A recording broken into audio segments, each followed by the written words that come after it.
여러분 안녕하십니까? 시사토론텐 김기중입니다. 최근 믿기 힘든 뉴스가 연일 쏟아지고 있습니다. 윤장현 전 광주시장이 권양숙 여사를 사칭한 40대 후반 여성에게 속아서 4억 5천만 원을 보내줬다. 그리고 이 사기범의 자녀들의 일자리까지 마련해줬다는 겁니다. 이 같은 일로 윤장현 전 시장은 지금 수사를 받아야 하지만 현재 해외에 머물고 있습니다. 도대체 무슨 일이 있었던 걸까요? 이번 사건의 전모를 살펴보도록 하겠습니다. 먼저 함께해 주실 분들 소개하겠습니다. 김범태 한국투명성기구 광주전남본부 상임대표 나오셨습니다. 안녕하십니까? 네, 김효신 KBS 기자 나오셨습니다. 안녕하십니까? 네, 유창선 정치평론가 나오셨습니다. 안녕하세요. 김기홍 매니페스토 실천본부 광주전남본부장 나오셨습니다. 네, 안녕하십니까? 네, 윤장현 전 시장이 사기 피해를 당했다 해서 이제는 피의자 신분까지 됐는데요. 이번 사건이 어떻게 해서 시작됐는지 우선 KBS 보도 내용을 화면으로 보시고 이야기 이어가도록 하겠습니다. 지난달 30일 경찰이 광주시 산하 기관인 김대중 컨벤션 센터를 압수수색했습니다. 윤장현 전 광주시장이 사기 피의자 김모 씨의 아들 조모 씨의 취업 과정에 관여한 의혹을 확인하기 위해서입니다. 시험 계획, 그리고 이제 계약서도 가져가고, 그리고 이제 담당자가 이제 컴퓨터도 가져가고. 조 씨는 7개월 동안 임시직으로 채용됐다가 10월 말 그만둔 것으로 전해졌습니다. 윤 전 시장은 김 씨의 딸이 광주의 한 사립중학교에 기간제 교사로 취업하는 과정에 관여한 혐의도 받고 있습니다. 그분 얼마나 근무했죠? 제가 말씀드렸습니다. 경찰은 윤 전 시장이 해당 학교 관계자에게 전화로 청탁한 정황을 포착하고 조사를 벌였습니다. 또 윤 전 시장을 직권남용 등의 혐의로 불구속 입건하고 출석할 것을 통보했습니다. 경찰로부터 넘겨받은 사기 사건을 수사하고 있는 검찰도 윤 전 시장을 피의자 신분으로 전환했습니다. 사기 피의자 김 씨에게 돈을 건넨 시점이 6.13 지방선거 민주당 내 경선과 관련이 있다고 본 겁니다. 윤 전 시장은 네팔에서 의료봉사를 마치고 아직 돌아오지 않고 있는 상황. 영부인을 사칭한 여성에게 왜 거액의 돈을 빌려주고 실제 자녀 취업까지 청탁했는지, 공직선거법을 위반했는지 여부가 검경 수사에 초점이 될 것으로 보입니다. 네, 윤장현 전 시장이 피의자로 지금 바뀐 상황, 그러니까 쉽게 얘기하면 범죄를 저질렀을 가능성이 매우 높다는 그런 지금 상황이 됐는데요. 경찰과 검찰에서 어떤 혐의를 받고 있는지, 어떤 범죄를 저질렀을 가능성이 높다고 보고 있는 것인지 수사 상황 먼저 좀 알아보겠습니다. 김효신 기자, 윤장현 전 시장이 지금 받고 있는 혐의는 어떤 것들이죠? 네, 일단 사건 초기에는요, 윤장현 시장이 보이스피싱 사기를 당한 것으로 알려졌었습니다. 네. 경찰 조사 결과 권양숙 여사를 사칭한 사기범에게 속아서 지난해 12월부터 한 달여 동안 4차례에 걸쳐서 4억 5천여만 원을 사기범에게 입금한 것으로 밝혀졌는데요. 검찰이 주목한 부분은 이 자금이 어디에서 나왔냐는 겁니다. 현재까지 확인된 것은 이 가운데 3억 5천여만 원은요, 윤 전 시장이 은행에서 부동산 담보대출을 받은 것으로 확인이 됐고요. 그다음에 1억 원가량은 지인에서 빌린 것으로 확인됐습니다. 그런데 이 자금을 김 씨에게 건넨 시점이 광주시장 선거와 관련된 민주당 경선을 앞둔 시점이었는데요. 네. 때문에 검찰은 윤 전 시장이 사기당한 돈을 민주당 광주시장 경선을 앞두고 그 영향을 미치기 위해 건넸는지 여부를 들여다볼 계획입니다. 네. 한마디로 선거법 위반 혐의를 이제 들여다보는 건데요.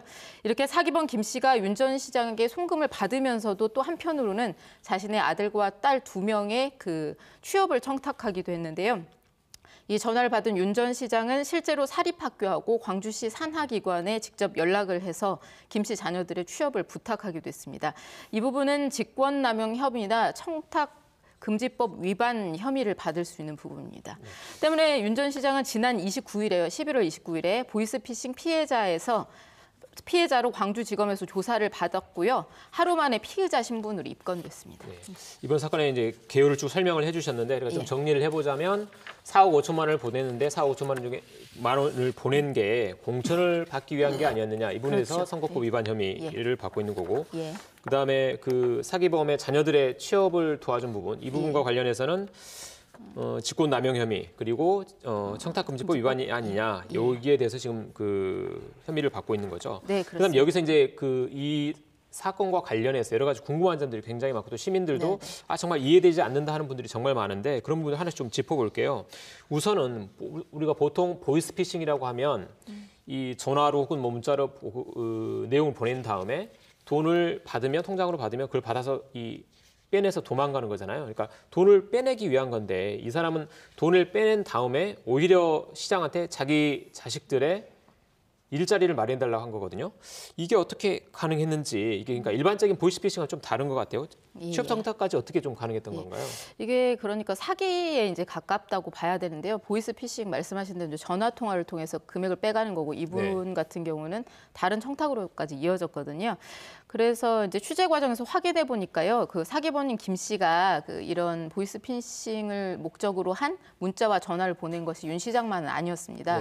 지역 정치권 인사 10여 명에게 이제 문자나 전화를 통해서 청탁을 한 것으로 알려졌는데요. 경찰이 수사해 보니까 그 김 씨가 휴대전화 이제 순천에서요 휴대전화 판매원으로 일했던 것으로 밝혀졌어요. 그래서 전화기 2대를 이제 자유롭게 개통할 수 있었고요. 그 휴대전화 한 대로는 권양숙 여사 행세를 하는 휴대전화로 사용했고요. 나머지 한 대로는 그 다른 뭐 지역 지인이라든지 인사라든지 아니면 노무현 전 대통령과 관계된 사람이라든지 이런 역할을 하는 휴대전화로 사용했습니다.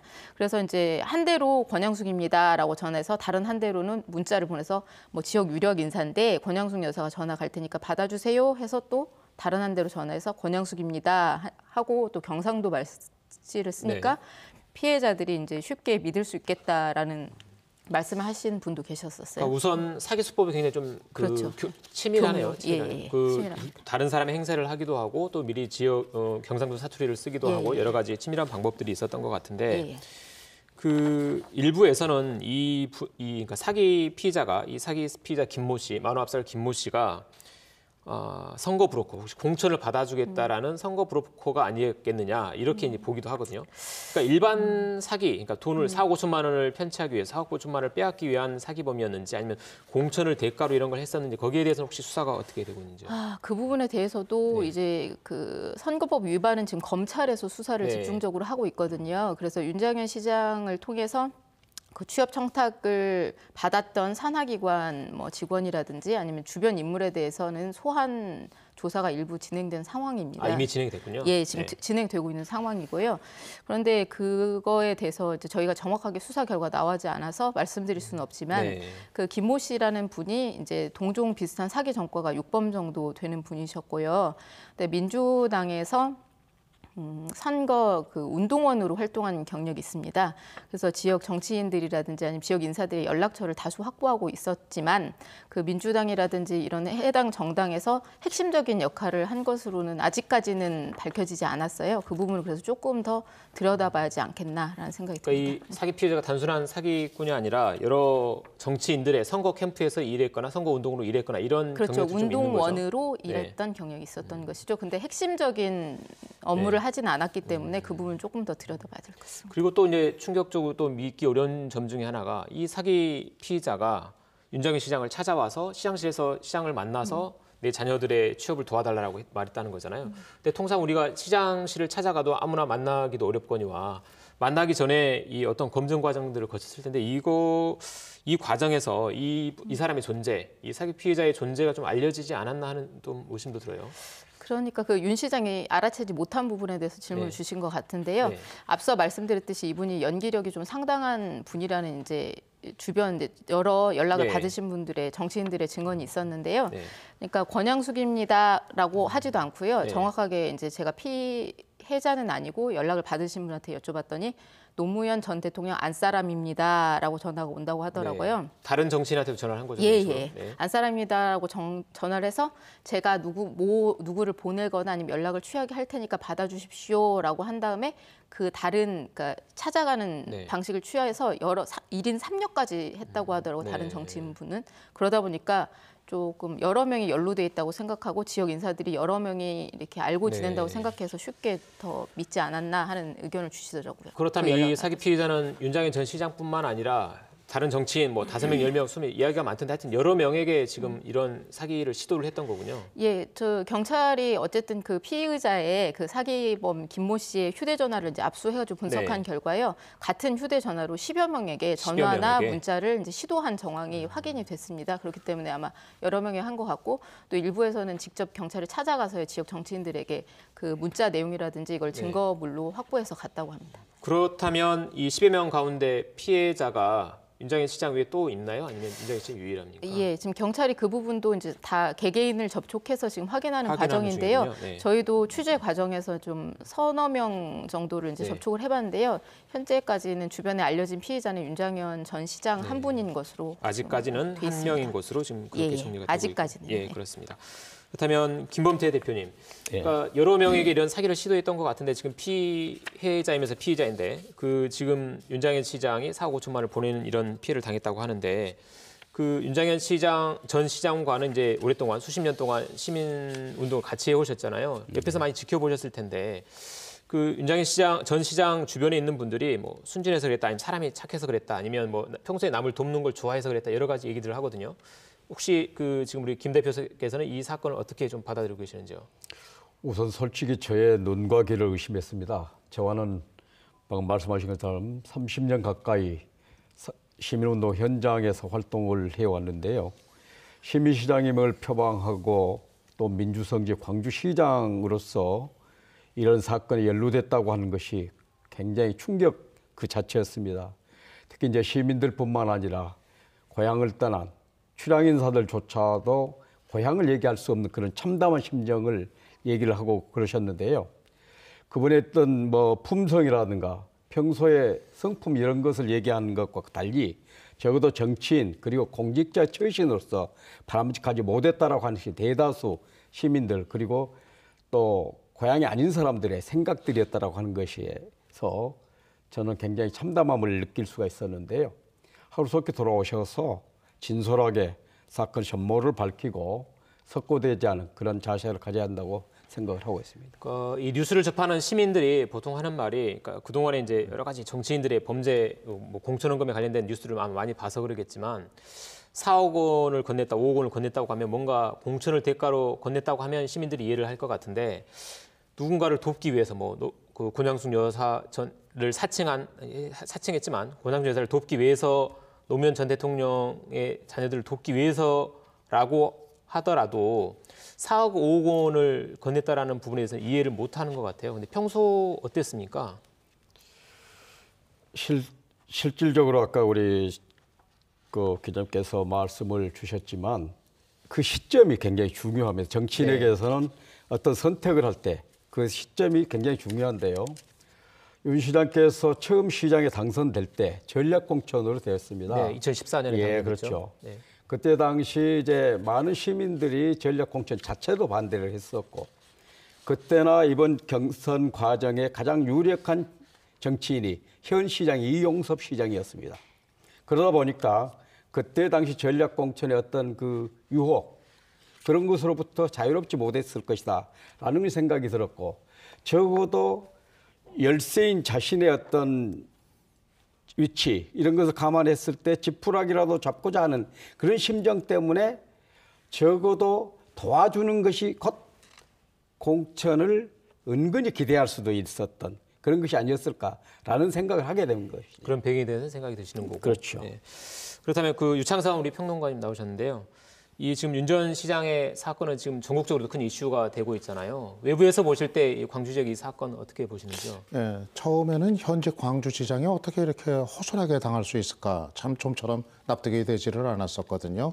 1인 2역까지 하고 나선 사기범한테 뭐 정말 권양숙 여사인 줄 알고 깜짝같이 이제 속아 넘어가기도 하고, 뭐 심지어는 노무현 전 대통령 혼외자 얘기까지 나왔는데 그걸 그냥 뭐 덜컥 믿어버렸다는 거 아니에요. 그래서 뭐 인간 노무현을 뭐 지키려다가 이제 바보가 됐다 이렇게 오늘 그 본인이 언론에다가 이제 표현을 했더라고요.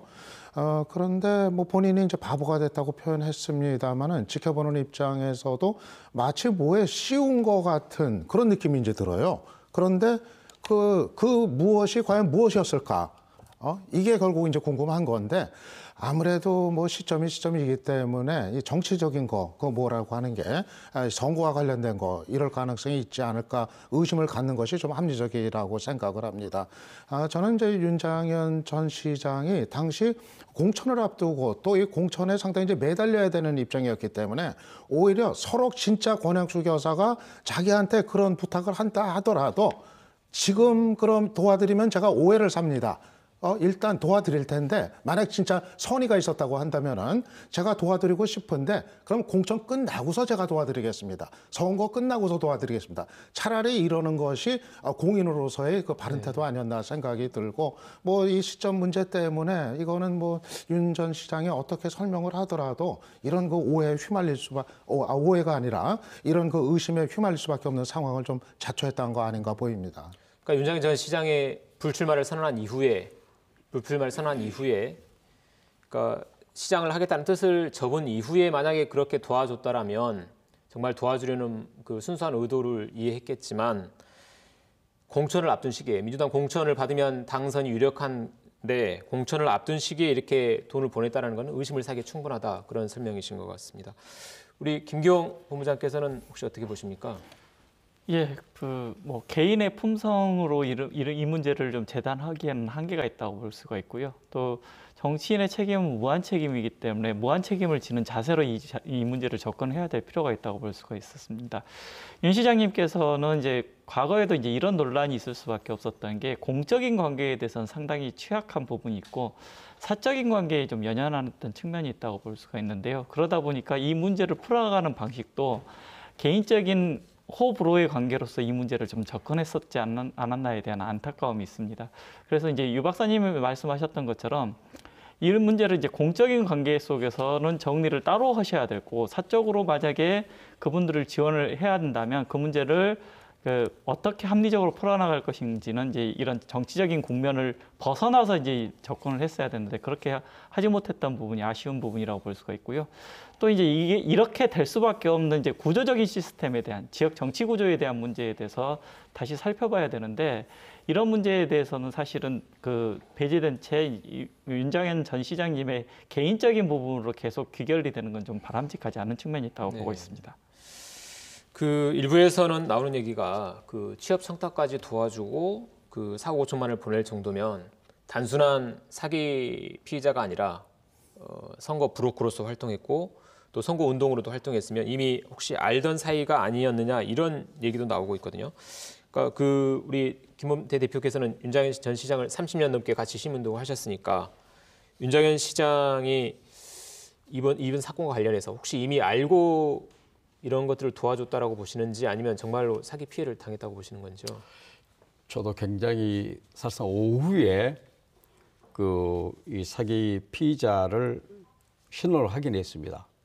근데 제가 굉장히 잘 아는 후배였더라고요. 그래서 사기 피해자가요? 예, 그렇습니다. 예. 그래서 깜짝 제가 놀랐는데요.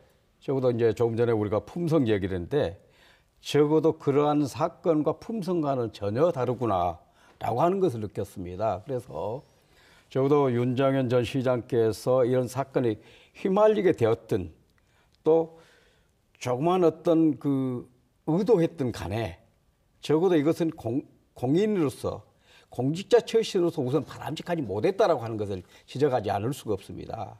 적어도 아까 말씀드렸던 것처럼 그 민주당의 역학관계 속에서 가장 취약한 사람, 현역임에도 불구하고 가장 취약했기 때문에 적어도 유력 주자하고 다투는 데 있어서는 뭔가 보이지 않는 힘에 의한 그런 작용들, 그런 것이 공천에 좀 영향을 미칠 수 있었으면 하는 그런 바람 때문에 그런 것을 그대로 액면 그대로 달라는 대로 주고 취업 청탁 그대로 받아들여주고 그랬지 않았을까. 네. 우선 선거법이나 정치자금법을 떠나서 자녀들의 취업 문제는 바로 청탁금지법이 가장 요즘 강조되고 있는데 그것을 몰랐을 리가 없는데 그런 것을 그대로 했다라고 하는 것은 어딘지 모르게 그 의구심을 떨쳐버리기가 어렵다라고 할 수가 있겠습니다. 저희가 이제 이렇게 윤장현 전 시장에 대해서 얘기를 나누고 있는 윤장현 전 시장의 입장이 좀 궁금하기도 하고 또 이 자리를 통해서 좀 해명할 수 있는 기회를 좀 드리고 싶어서 제가 윤장현 전 시장과 여러 차례 전화를 시도했는데요.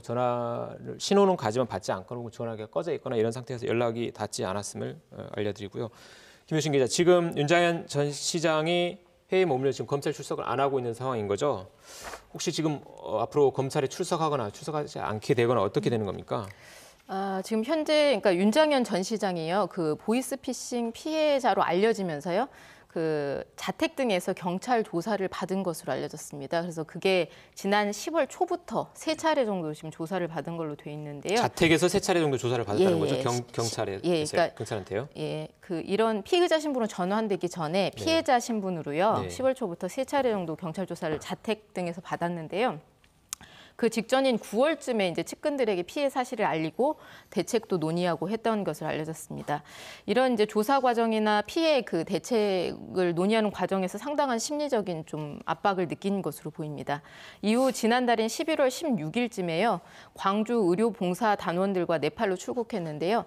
네팔은 그 시장 재임 시절에 광주 의료원을 설립하는 곳입니다.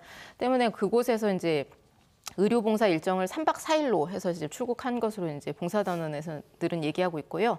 네팔 카트만두와 포카라 등을 돌았다고 합니다. 30여 명과 함께요. 근데 이후 26일쯤에 지난달 26일쯤에 다른 봉사단원들이 모두 입국했는데요.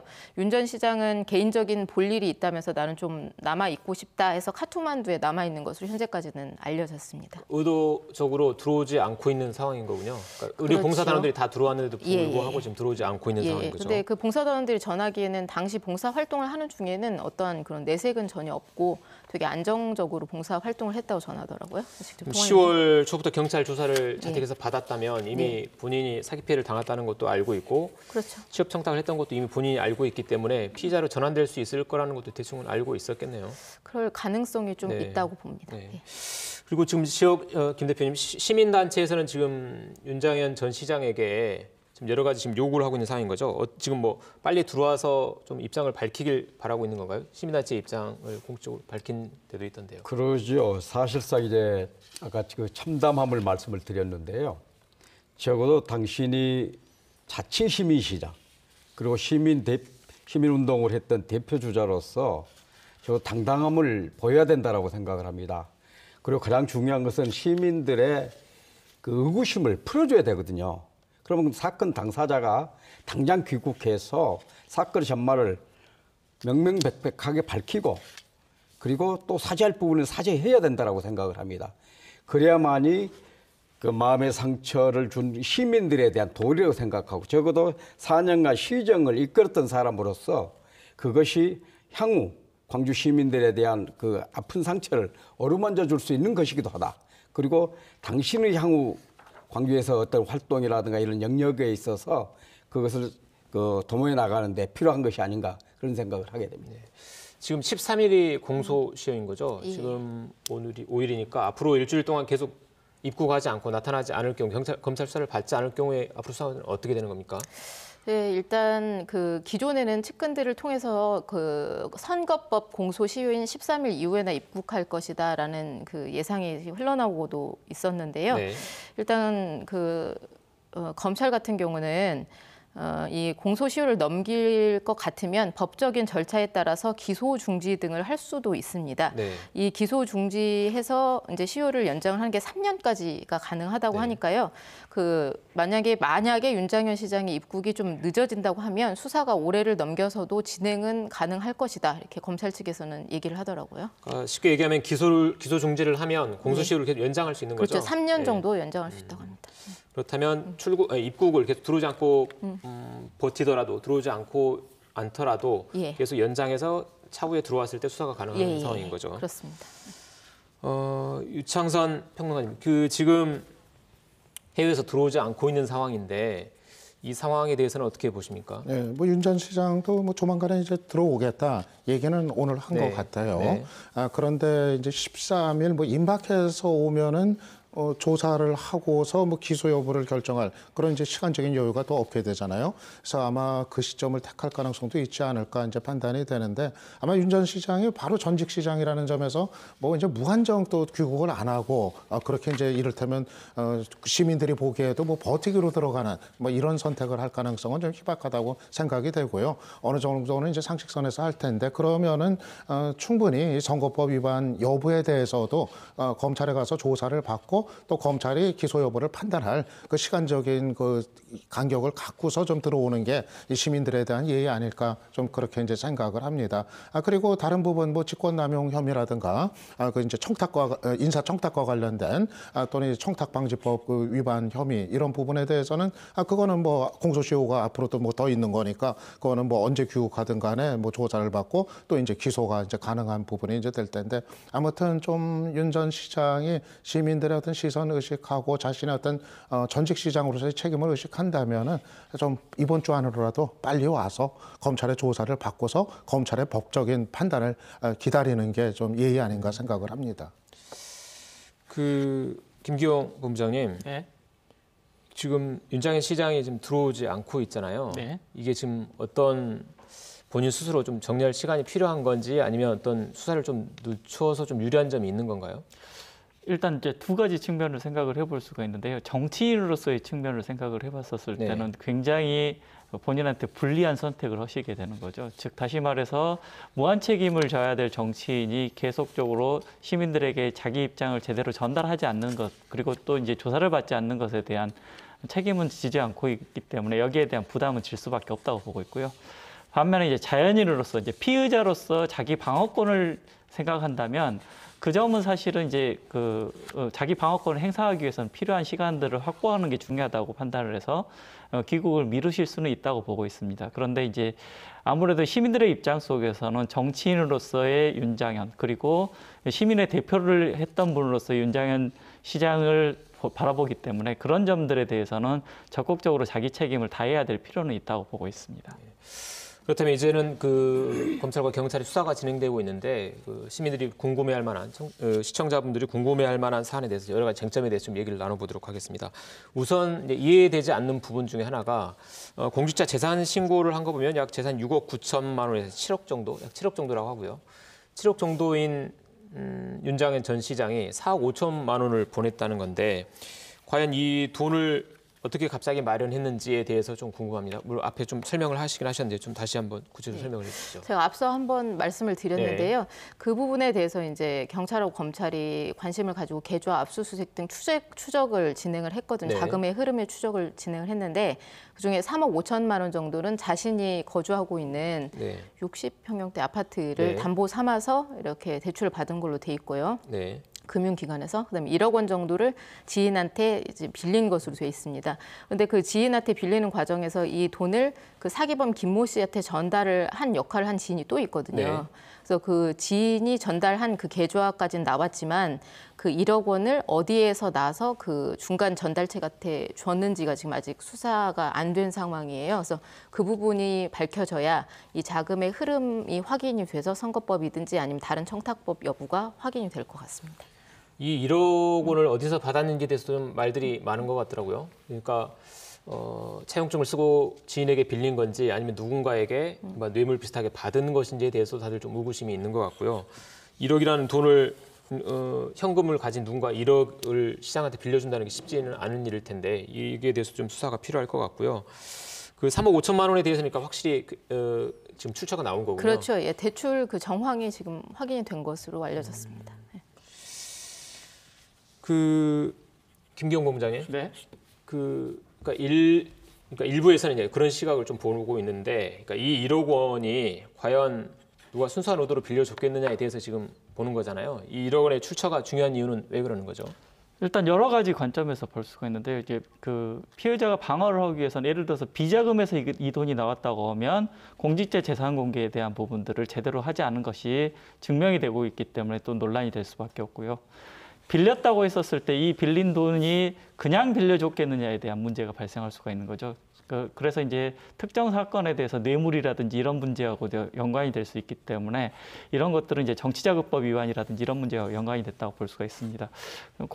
정치자금법 위반 같은 경우에는 공소시효가 한 7년 정도 되기 때문에 이것 자체를 증명하게 됐었을 때는 윤 시장님한테는 굉장히 큰 타격이 될 수밖에 없는 상황이 발생할 수밖에 없습니다. 따라서 이제 이런 문제들이 복합적으로 나타날 수밖에 없는 상황인 게 앞서서 말씀드렸던 것처럼 정치적인 타격뿐만 아니라 피의자로서 방어권을 확보하는데도 매우 어려운 상황이 될 수밖에 없기 때문에 여기에 대해서는 검찰에서는 철저한 수사가 필요하다고 볼 수밖에 없고요.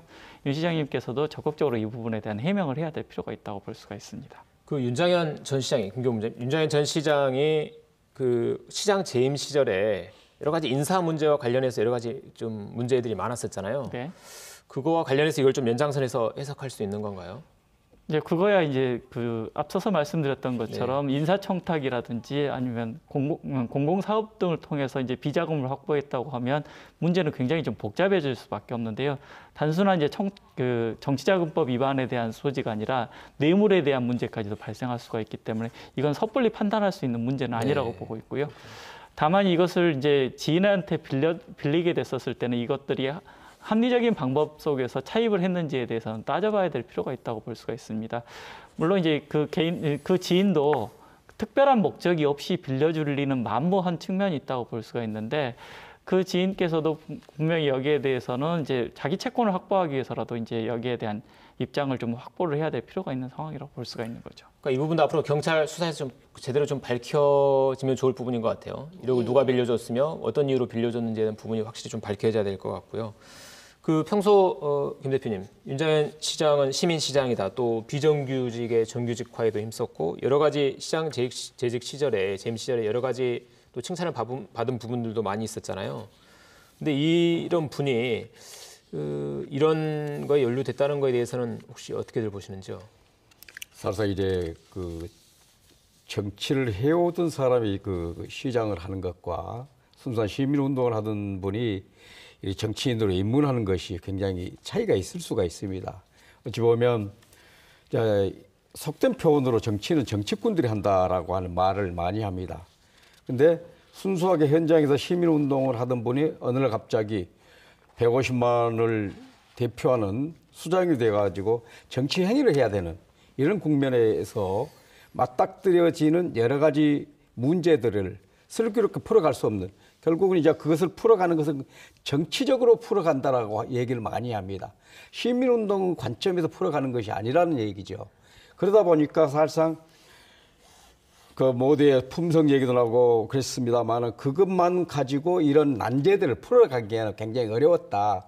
그러다 보니까 가장 먼저 맞닥뜨려졌던 것들이 인사 문제로 시민들로부터 많은 질타를 받았었고 그런 연장선상에서 이러저러한 의혹들이 계속 불거졌었다는 얘기죠.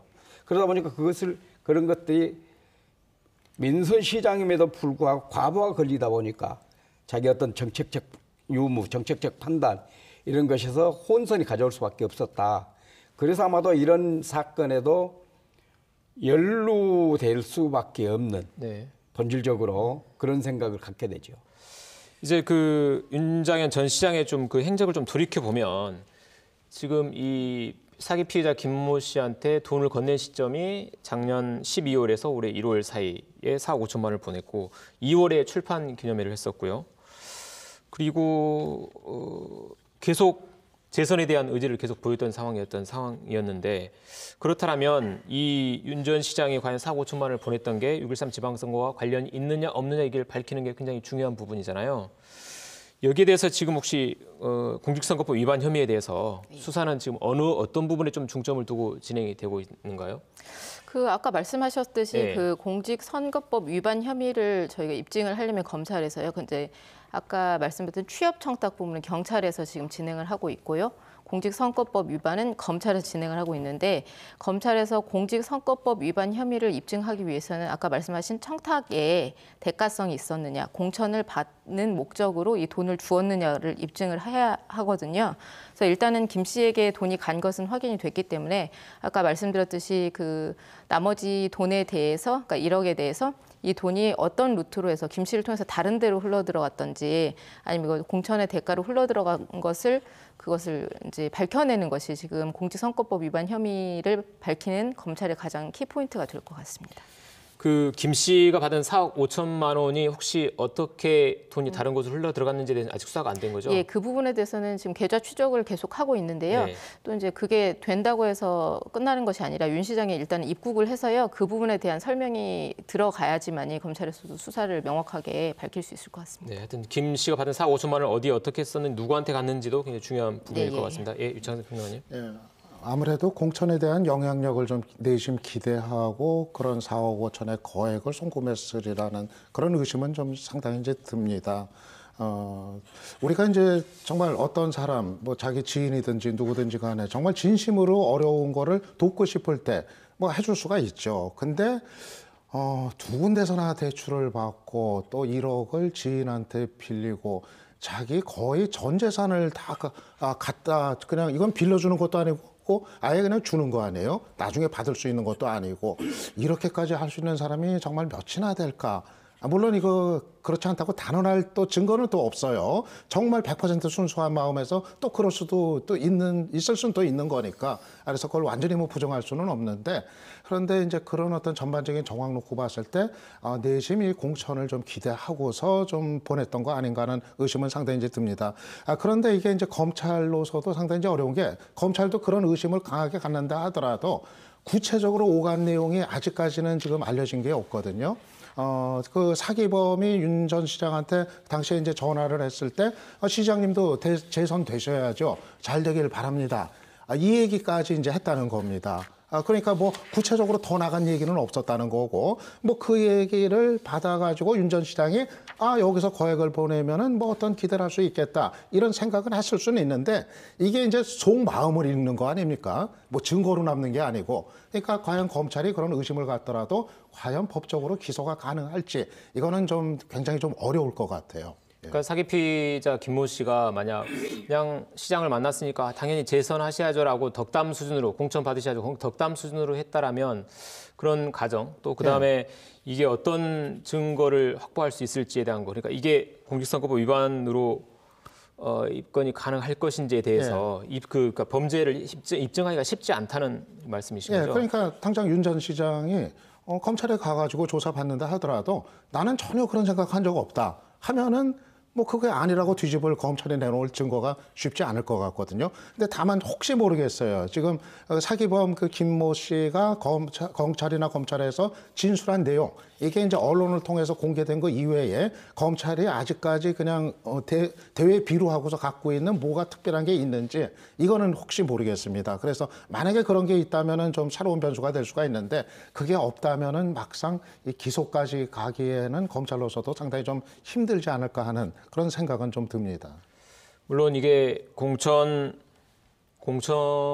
염두에 두고 말 그대로 공천 헌금이나 아니면 공천을 시켜준다고 하니까 돈을 보내서 공천 사기를 당한 것일 가능성도 있지만 정말로 노무현 전 대통령을 돕기 위해서 순수한 마음에서 자신의 전 재산과 같은 4억 5천만 원을 보냈을 가능성, 취업 청탁까지 도와줬을 가능성도 있습니다. 그래서 이 무혐의 나올 가능성이 있긴 한데 어쨌든 그 김기용 본부장께서는 어떻게 보십니까? 그 순수한 마음에서 도와줬을 가능성과 공천 헌금이랄지 아니면 공천을 시켜준다고 하니까 그 브로커에게 사기를 당했을 가능성 어떻게 보시는지요?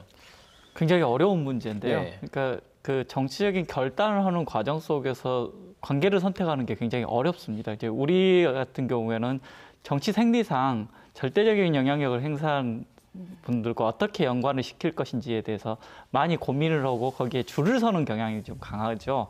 그래서 정치적 선택 과정이 합리적으로 되지 못하고 있기 때문에 이러한 선택을 했을 거라는 개연성은 있지만 이것을 이제 특정지어서 범죄화시키고 이것을 이제 거기에 대해서 판단을 받는 단계 속에서는 피의자의 방어권이라든지 이런 문제들이 계속적으로 등장할 수밖에 없기 때문에 유 박사님께서 말씀하셨던 것처럼 이것이 실행시키기에는 구조적인 한계가 있을 수밖에 없다고 볼 수가 있고요. 또 윤 시장님께서 선의로 했는지 아니면 본인이 그 의도한 바를 관철시키기 위해서 했는지는 굉장히 어렵다고 보고 있기 때문에 지금 이 자리에서 판단하는 건 쉽지 않다고 보고 있습니다. 그 김범태 대표님. 네.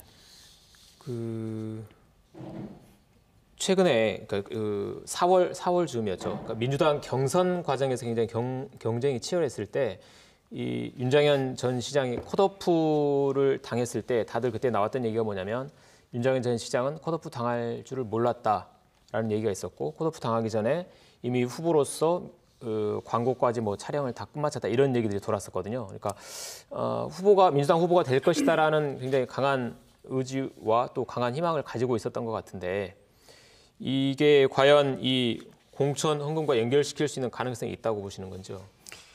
그 정치 현장에서 흔히 볼 수 있는 뭐 배달 사고라든가 이런 것과 관련지어서 보면 적어도 이분이 12월부터 1월까지 이제 거금을 보냈고 또 3월 29일 날 재선 출마에 대한 강한 의지를 가지고 출마 선언을 합니다. 네.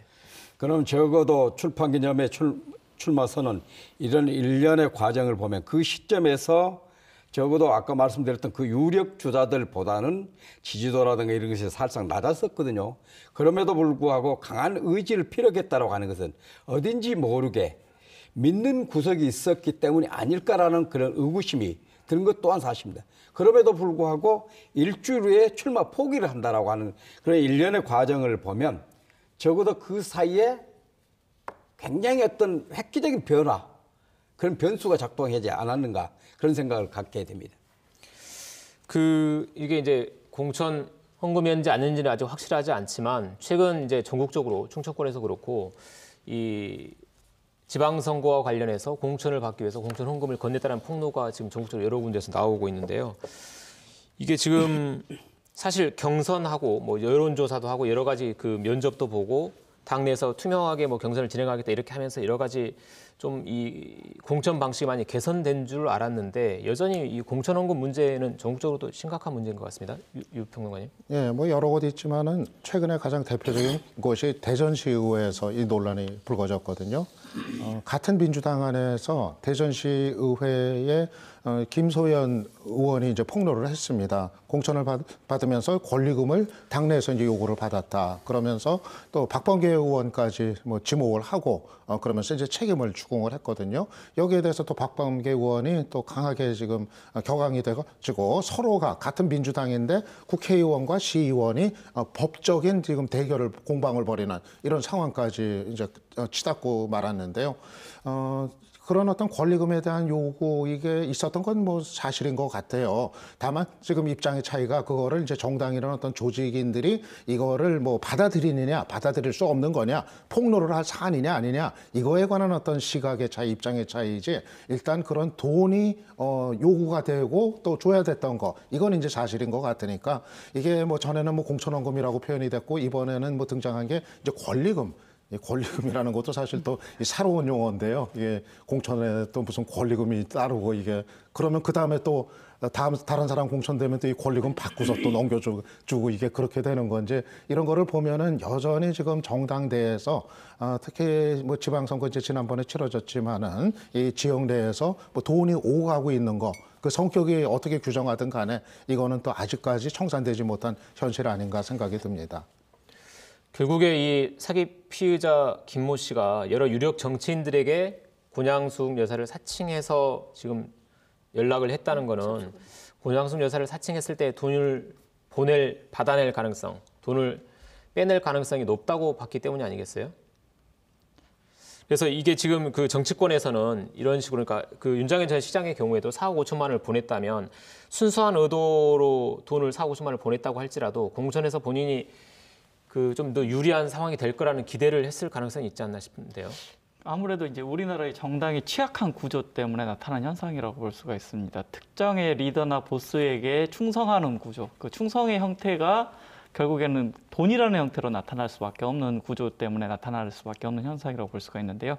이게 피라미드 구조 형태라고 볼 수가 있거든요. 그래서 최상위층에서 그 걷어들이는 사람 그리고 이제 중간에서 걷어들이는 사람이 있는 구조가 되니까 실질적으로 가장 낮은 단위에서 정치를 하고 있는 지방의회 의원들이 거기에 가장 큰 대상자가 될 수밖에 없고 중간 관리자라고 이야기하는 뭐 국회의원이라든지 광역자치단체장도 중앙당으로부터 자유로울 수 없는 구조를 갖고 있기 때문에 나타난 현상이라고 볼 수가 있는 거죠.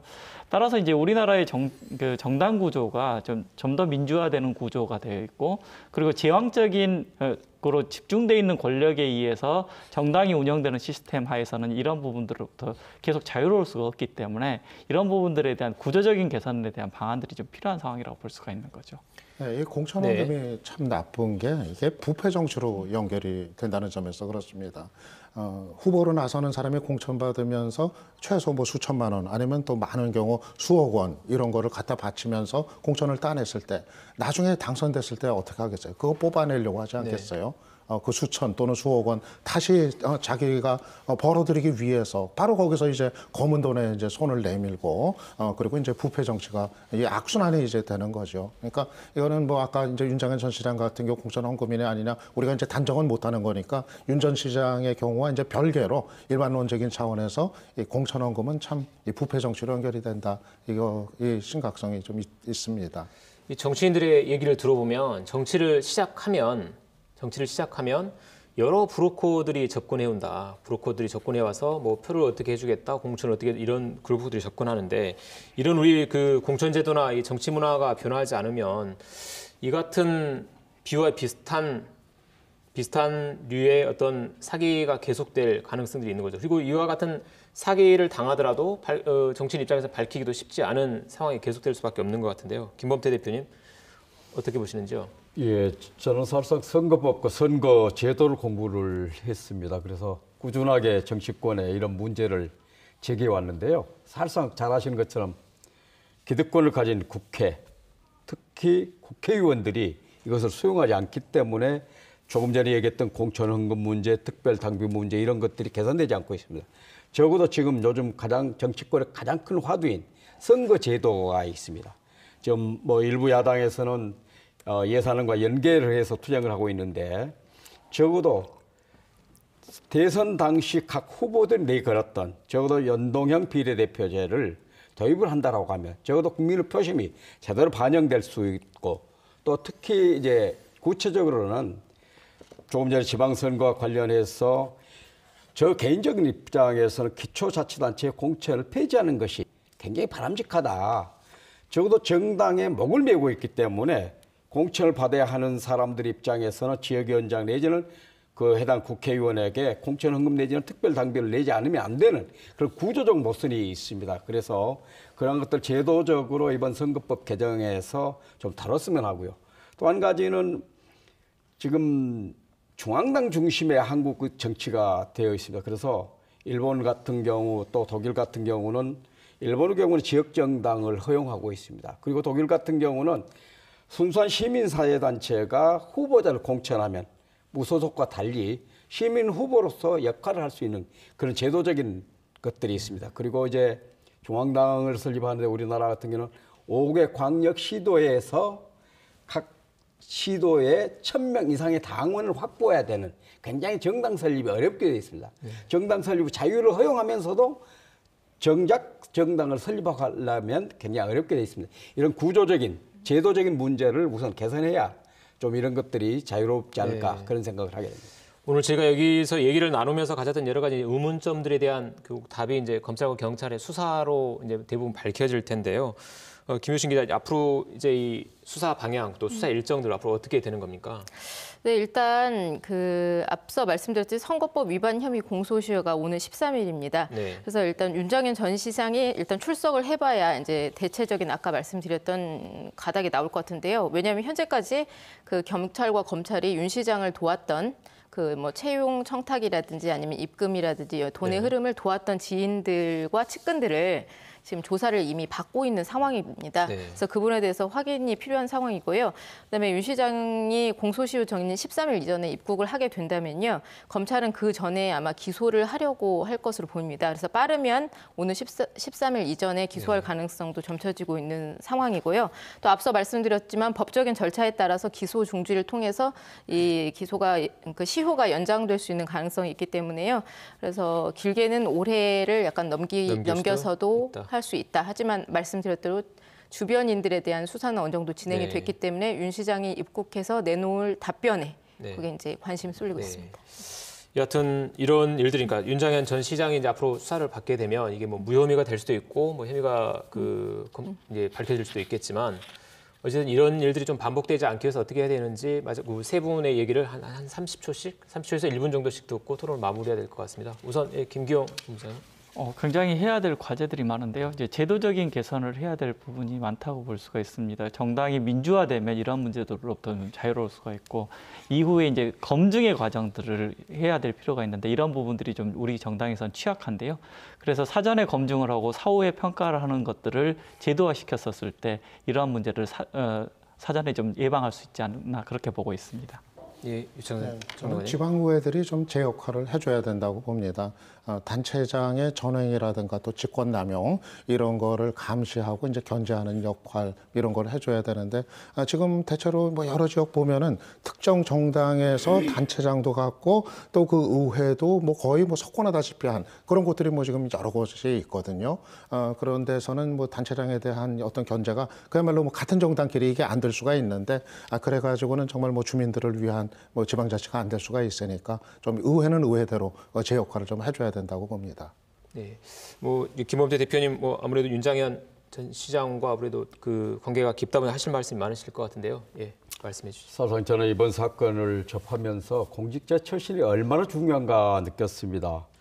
또 개인적으로 속된 표현을 빌리면 윤장현 전 시장의 경우에 재수없이 걸려들었다라고 하는 참 야속한 생각을 하실 수도 있을 것입니다. 그럼에도 불구하고 이번 사건은 여러 가지 점에서 문제점을 내포하고 있습니다.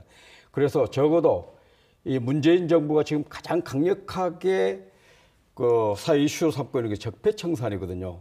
그렇다고 하면 지금 적어도 명명백백하게 드러난 것이 두 자녀의 취업입니다. 그것을 받아서 시행을 했던 공직자도 문제이지만 적어도 그것을 익히 알 수 있는 윤 전 시장이 취업하는데 영향력을 행사했다고 하는 것은 적어도 수사 당국이 청탁금지법 위반이라는 관점에서 좀 더 명백하게 수사를 해야 되고 적어도 향후에 이런 전반적인 문제를 좀 아우를 수 있는 조금 전에 말씀드렸던 것처럼 선거 제도 개선을 통해서 이런 것이 좀 자유롭게 이루어졌으면 좋겠다라는 생각을 하게 됩니다. 알겠습니다. 우리 시사 토론 10 이제 마칠 시간입니다. 오늘 토론해 주신 네 분 모두 고맙습니다. 네, 어쩌다 이 지경까지 오게 됐을까요? 광주에게 굉장히 불행한 일이라고 생각됩니다. 윤장현 전 광주시장은 한 사람의 정치적 몰락이기도 하지만 광주 시민들에게는 부끄러움이기도 합니다. 윤장현 전 시장이 하루빨리 귀국해서 시민들에게 사과하고 또 의혹들에 대해서는 어떤 게 사실이고 사실이 아닌지 명명백백하게 밝혀주길 바랍니다. 시사토론 10 오늘 순서 여기서 마치겠습니다. 고맙습니다.